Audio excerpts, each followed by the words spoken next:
નિહાળશો. જી જી.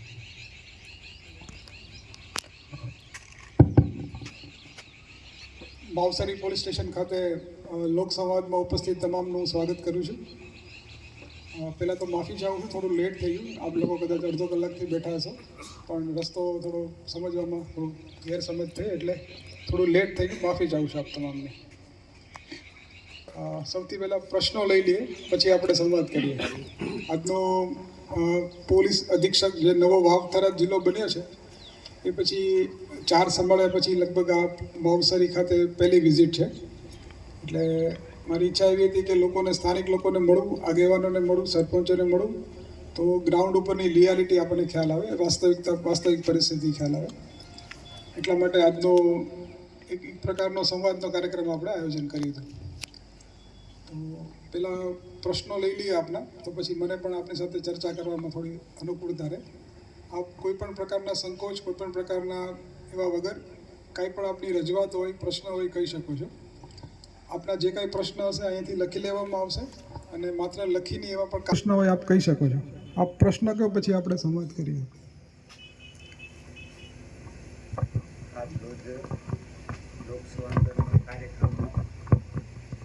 આજરોજ લોક સંવાદન કાર્યક્રમમાં હું પટેલ ગિરધારીભાઈ ચમનાજી, ગામ સણવાળ, ડેપ્યુટી સરપંચ.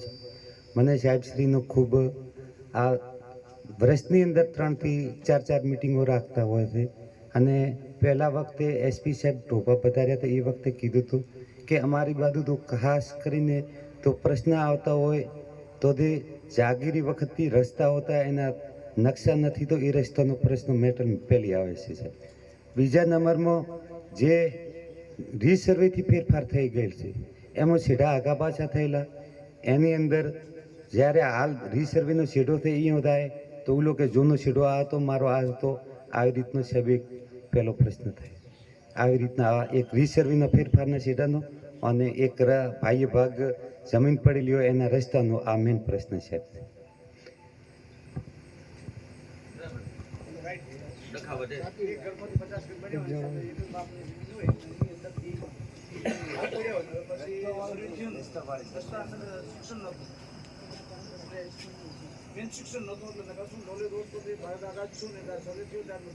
એક સાહેબ જાહેર રસ્તાને એક વિજેટ બોર્ડમાંથી જે ધોંભલા નાખવામાં આવે છે એ હાવ રોડને અડીને નાખીને જતા રહે છે.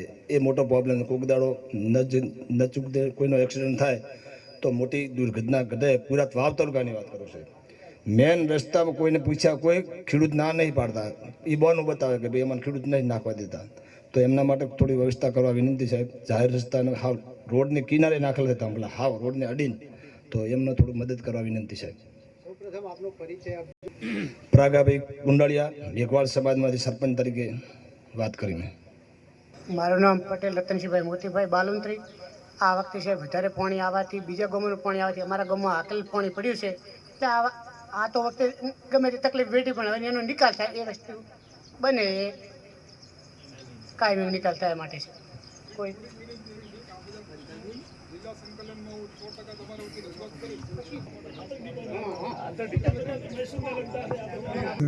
હું તમારી સાથે મળવા અને વાત કરવા જ આવ્યો છું.